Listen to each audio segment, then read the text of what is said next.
আজকে আমরা আলোচনা করব গণিত বিষয়ের অ্যাসাইনমেন্ট নিয়ে। তোমাদের গণিত বিষয়ের অ্যাসাইনমেন্টে কি কি আছে? ষষ্ঠ অধ্যায় থেকে আছে দুই চলক বিশিষ্ট সরল সমীকরণের সমাধান, লেখচিত্রের সাহায্যে সরল সহ সমীকরণের সমাধান। নবম অধ্যায় থেকে আছে সমকোণী ত্রিভুজ, পিথাগোরাসের উপপাদ্য। অষ্টম অধ্যায় থেকে আছে চতুর্ভুজের প্রকারভেদ, চতুর্ভুজের ক্ষেত্রফল এবং চতুর্ভুজ অঙ্কন। এরপর দশম অধ্যায় থেকে আছে বৃত্ত সম্পর্কিত আলোচনা, বৃত্তের ক্ষেত্রফল, বেলন বা সিলিন্ডারের ক্ষেত্রফল। তোমরা বাসায় এই সকল অধ্যায়ে একটু অনুশীলন করবা। এরপর তোমাদের দুইটা সৃজনশীল প্রশ্ন আছে। সৃজনশীল প্রশ্নের প্রথম অংশের উদ্দীপকটা হচ্ছে রফিকের পিতা ও রফিকের 5 বছর পূর্বে বয়সের অনুপাত ছিল 10:4 এবং 5 বছর পর রফিকের পিতা ও রফিকের বয়সের অনুপাত হবে 2:1। এখানে ক নম্বর প্রশ্নটা হচ্ছে প্রদত্ত তথ্যের আলোকে দুইটি সমীকরণ গঠন করো। খ নম্বর প্রশ্ন হচ্ছে প্রতিস্থাপন পদ্ধতি ব্যবহার করে তাদের দুইজনের বর্তমান বয়স নির্ণয় করো। ঘ নম্বর প্রশ্ন হচ্ছে ক হতে প্রাপ্ত সমীকরণদ্বয় লেখের সাহায্যে সমাধান করে খ এর উত্তরের সত্যতা যাচাই করো। এখন আমরা তোমাদের 1 নম্বর সৃজনশীল প্রশ্নের ক অংশের সমাধানটা দেখাচ্ছি।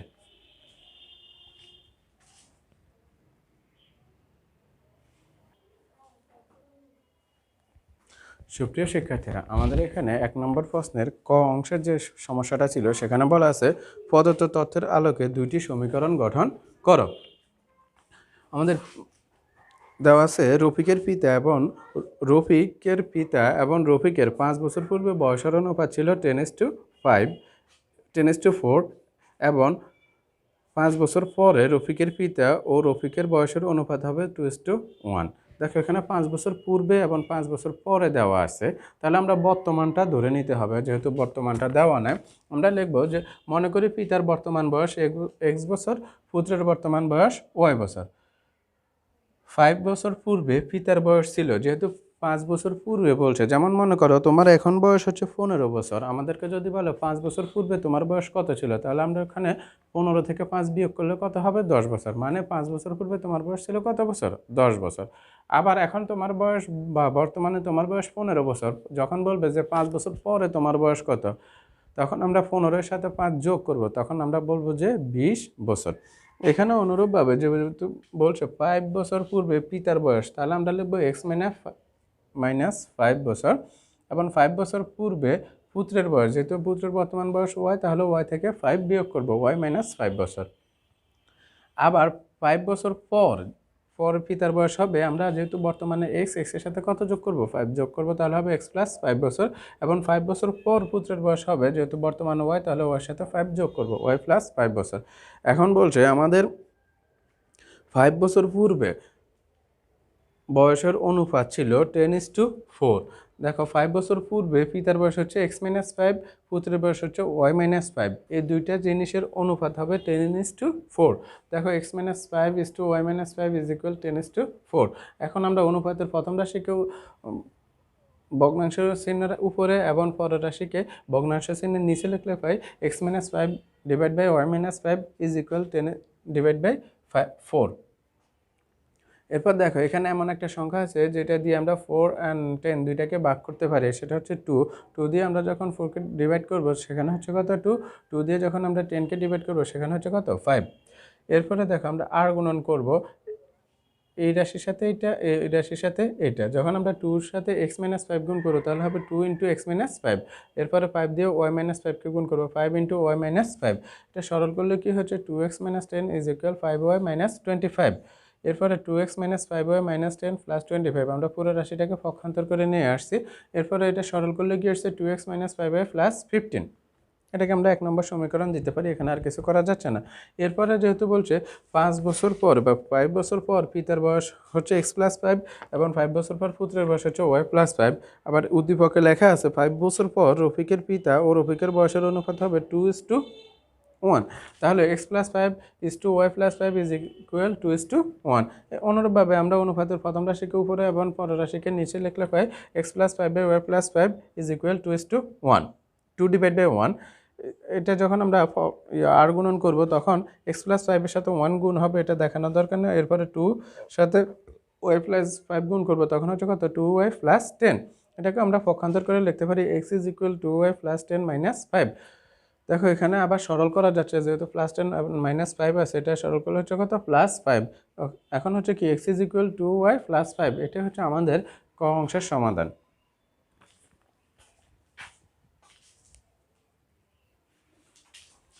এখন আমরা আলোচনা করবো 1 নং প্রশ্নোত্তরের ক্ষয়ের অংশ নিয়ে। আমাদের খ নম্বরে কি বলা আছে, প্রতিস্থাপন পদ্ধতি ব্যবহার করে তাদের দুইজনের বর্তমান বয়স নির্ণয় করো। আমরা এখানে ক হতে দুইটা সমীকরণ পেয়েছি। একটা সমীকরণ হচ্ছে 2x minus 5y plus 15 is equal 0, আর একটা হচ্ছে x is equal 2y plus 5।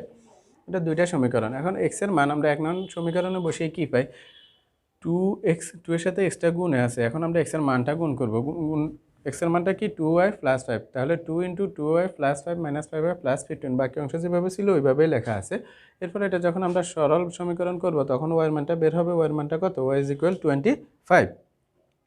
এরপরে y এর মানটা আমরা 2 নং সমীকরণে বসাবো। 2 নং সমীকরণে বসালে আমাদের কি হবে, দেখো 2 এর সাথে আমরা y এর মান মানে 25 কি করব, গুণ করব, তাহলে 2 ইন্টু 25 প্লাস 5, এখানে কথা হচ্ছে 50 প্লাস 5 ইজ ইকুয়াল 55।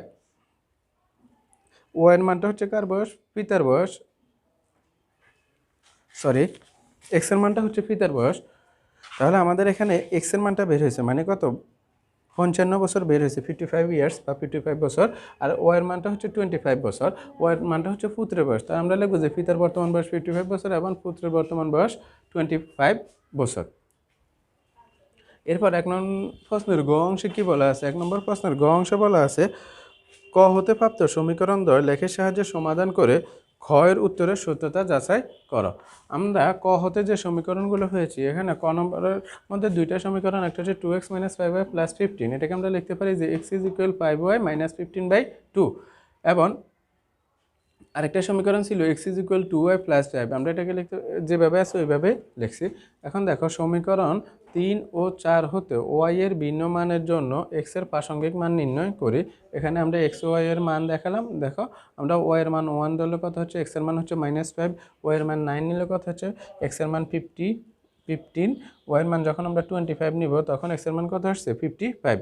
এরপর এটা y এর মান 1 নিলে x এর মান কত হচ্ছে 7, 9 নিলে কত হচ্ছে 23, 25 নিলে 55।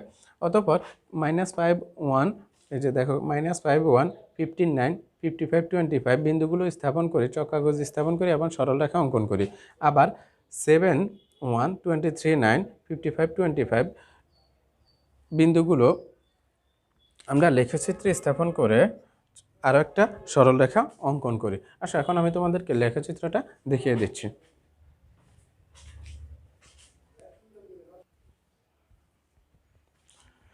দেখো তোমাদের চক কাগজে তোমরা, আমি কিছুক্ষণ আগে যে বর্ণনাটা দিলাম বর্ণনার উপরে চিত্রটা দিবা, সেখানে -5 1, দেখো -5 1 ধরতে হলে আমাদের এদিকে আসতে হবে, শূন্য বিন্দু থেকে এদিকে আসতে হবে, বামে আসতে হবে। যে -5 1 বিন্দুটা নিলাম, 15 9 এখানে এই বিন্দুটা, 55 25 এখানে হচ্ছে এই বিন্দুটা। এরপরে 7 1 এই বিন্দুটা হচ্ছে এখানে, 23 9 এটা বিন্দুটা এখানে, এরপরে 55 25 আগের বিন্দুটাকে সেট করছে। এই দুইটা সরল রেখা একই বিন্দুতে সেট করছে। আর এটাই হচ্ছে আমাদের গ অংশের সমাধান। চিত্র নিয়ে দিয়ে তোমরা লিখে দিবা, লেখচিত্র হতে দেখা যায় যে সরল রেখা দুটি পরস্পরকে 55 25 বিন্দুতে ছেদ করে। অতএব নির্ণয় সমাধান xy ইজ ইকুয়াল 55 25। অতএব খ হতে প্রাপ্ত মানসমূহের সত্যতা যাচাই হলো। এখন আমরা তোমাদের সংক্ষিপ্ত প্রশ্ন নিয়ে আলোচনা করব। অ্যাসাইনমেন্টে যে সংক্ষিপ্ত প্রশ্ন দেওয়া আছে, 1 নম্বরটা দেওয়া আছে পিথাগোরাসের উপপাদ্য বিবৃত করা। পিথাগোরাসের উপপাদ্য হচ্ছে একটি সমকোণী ত্রিভুজের অতিভুজের উপর অঙ্কিত বর্গক্ষেত্র অপর দুই বাহুর উপর অঙ্কিত বর্গক্ষেত্র দ্বয়ের সমষ্টির সমান। এটা হচ্ছে পিথাগোরাসের উপপাদ্য। 2 নম্বর প্রশ্নটা হচ্ছে একটি সমকোণী ত্রিভুজের একটি বাহু ও অতিভুজের অনুপাত 5:3 হলে অপর বাহু কত? সমকোণী ত্রিভুজের একটি বাহু বা লম্ব 5 সেন্টিমিটার, অতিভুজ হচ্ছে 13 সেন্টিমিটার। তাহলে আমরা জানি একটা যে সূত্রটা আছে সমকোণী ত্রিভুজের ক্ষেত্রে অতিভুজ স্কয়ার সমান লম্ব স্কয়ার যোগ ভূমি স্কয়ার, বা ভূমি স্কয়ার সমান অতিভুজ স্কয়ার মাইনাস লম্ব, যেহেতু আমরা এখানে ভূমিটা বের করবো এর জন্য ভূমিটাকে পাশে রাখতে হবে, বা ভূমি স্কয়ার সমান 13 স্কয়ার মাইনাস 5 স্কয়ার। 13 স্কয়ার মানে হচ্ছে 169, 5 স্কয়ার মানে হচ্ছে 25। এটা যখন সাবট্রাকশন করবো বা সাবট্রাক্ট করবো সেখানে কত হচ্ছে 144 সেন্টিমিটার। এটা হচ্ছে ভূমি স্কোয়ার, কিন্তু আমরা বের করবো ভূমির মান। তাহলে এখানে স্কোয়ার থেকে আমরা দুই পাশকে কী করবো, বর্গমূল নির্ণয় করবো। 144-এর বর্গমূল কত সেন্টিমিটার, 12 সেন্টিমিটার। দেখো এখানে ভূমি স্কোয়ার নাই, যেহেতু আমরা বর্গমূল বের করছি শুধু ভূমি হবে, আর এখানে 144-এর রুট ওভার বা বর্গমূল হচ্ছে কত, 12 সেন্টিমিটার। এটা হচ্ছে আমাদের 2 নম্বর প্রশ্নের উত্তর।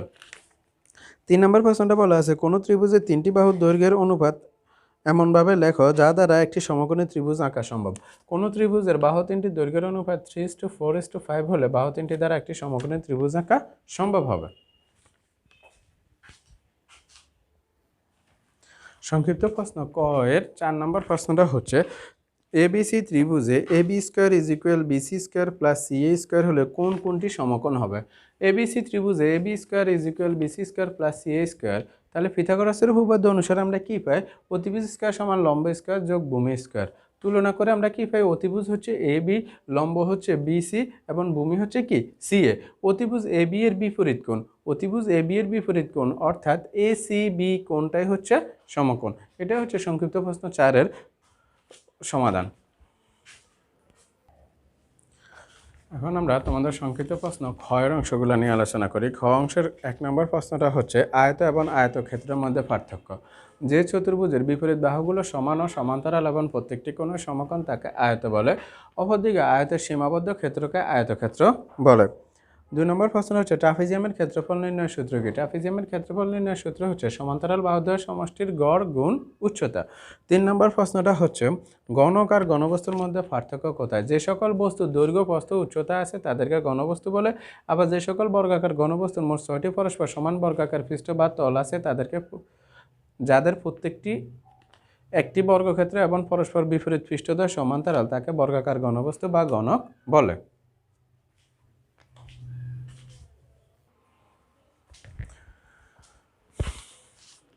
তোমাদের সংক্ষিপ্ত ক্ষয়ের 4 নম্বর প্রশ্নটা হচ্ছে, একটি সমবৃত্ত ভূমিক বেলনের ব্যাসার্ধ 3.75 সেন্টিমিটার, উচ্চতা 11.50 সেন্টিমিটার। বেলনটির সমগ্রতলের ক্ষেত্রফল কত। বেলনের ব্যাসার্ধ আর ইজ ইকুয়াল 3.75 সেন্টিমিটার, বেলনের উচ্চতা এইচ ইজ ইকুয়াল 11.50 সেন্টিমিটার। বেলনের সমগ্রতলের ক্ষেত্রফল হচ্ছে, সূত্রটা হচ্ছে 2πr ইন্টু আর প্লাস এইচ। 2π এর মান হচ্ছে 3.1416, আর এর মানটা আমাদের এখানে দেওয়া আছে 3.75, এরপরে এইচ এর মানটা হচ্ছে যে 11.50। আমরা এখানে মানগুলো বসাবো, এরপরে এটা সমাধান করব। এখানে দেখো এখানে 3.75, এখানে যেহেতু কোনো চিহ্ন নাই মানে ইনটু আছে, তাহলে 3.75 প্লাস 11.50 এই দুইটার যোগফল সমষ্টিকে আমরা এটার সাথে কি করব, গুণ করব। গুণ করলে কত আসছে, 359.32 সেন্টিমিটার স্কোয়ার। এরপরে 5 নম্বর প্রশ্নটা হচ্ছে, একটি চতুর্ভুজ আঁকতে কমপক্ষে কয়টি অনন্য নিরপেক্ষ উপাত্তের প্রয়োজন। একটি চতুর্ভুজ আঁকতে কমপক্ষে 5টি অনন্য নিরপেক্ষ উপাত্তের প্রয়োজন। এরপরে যে কোনো সরলরেখা একটি বৃত্তকে সর্বাধিক কয়টি বিন্দুতে ছেদ করে। যে কোনো সরলরেখা একটি বৃত্তকে সর্বাধিক 2টি বিন্দুতে ছেদ করে। এরপরে 7 নম্বর প্রশ্নটা হচ্ছে, একটি চাকার ব্যাসার্ধ 34 সেন্টিমিটার হলে চাকাটি একবার ঘুরলে কত সেন্টিমিটার দূরত্ব অতিক্রম করে। চাকার ব্যাসার্ধ দেওয়া আছে, চাকার ব্যাসার্ধ আর ইজ ইকুয়াল 34 সেন্টিমিটার, তাহলে চাকার পরিধি হবে 2πr, 2 × 3.1416, 5 এর মান হচ্ছে 3.1416 × 34। এটা গুণফলটা কত আসছে, মাল্টিপ্লিকেশন হচ্ছে 213.6288 সেন্টিমিটার।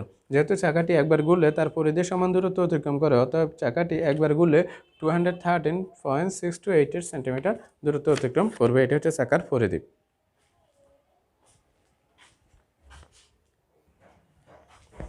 এখন আসো আমরা দেখি 3 নম্বর প্রশ্নে কি লেখা আছে। 3 নম্বর প্রশ্নের উত্তরটা হচ্ছে, এখানে 3 নম্বর প্রশ্নে লেখা আছে, কোনো বর্গের পরিসীমা 12 সেন্টিমিটার এবং একটি আয়তের বাহুর দৈর্ঘ্য 2 সেন্টিমিটার। ক নম্বর প্রশ্নটা হচ্ছে, চিত্রসহ ঘুড়ির সংজ্ঞা লেখ। একটা চিত্র আঁকছি ঘুড়ির। যে চতুর্ভুজের দুই জোড়া সন্নিহিত বাহু সমান তাকে ঘুড়ি বলে। তোমরা ঘুড়িও দেখছো অবশ্য, ঘুড়িটা এক ধরনের কিন্তু চতুর্ভুজ। এরপরে খ নম্বর প্রশ্নটা হচ্ছে, অঙ্কনের বিবরণ সহ উদ্দীপকের আলোকে বর্গটি আঁকো। যে বর্গের পরিসীমা 12 সেন্টিমিটার দেওয়া আছে, পরিসীমা পি ইজ ইকুয়াল 12 সেন্টিমিটার, বর্গটি আঁকতে হবে। অঙ্কন, পরিসীমাকে সমান 4 ভাগে বিভক্ত করি। যে কোনো রশ্মি এ ই থেকে p/4, এই পি বাহুটাকে আমরা যখন 4 ভাগে বিভক্ত করছি, p/4 এর সমান ব্যাসার্ধ নিয়ে এ বি অংশ কাটি। এবার এ বিন্দুতে এ বি এর উপর এ এফ লম্ব আঁকি। এ এফ হতে P/4 এর সমান করে P/4 এর সমান করে আমরা এডি অংশ কেটে নিছি। এখন বিওডি বিন্দুকে কেন্দ্র করে P/4 এর সমান ব্যাসার্ধ নিয়ে বিওডি এর একই পাশে আরও দুটি বৃত্তচাপ আঁকি। বৃত্তচাপ দুটি পরস্পরকে সি বিন্দুতে সেট করছে। এরপর আমরা বিসি এবং সিডি যোগ করি। তাহলে এ বি সি ডি চতুর্ভুজে হচ্ছে উদ্দিষ্ট বর্গ। এটা আমরা লিখে দিতে পারি যে তাহলে এ বি সি ডি হচ্ছে উদ্দিষ্ট বর্গ। এটা হচ্ছে তোমাদের 3 নম্বর প্রশ্নের খ অংশের সমাধান।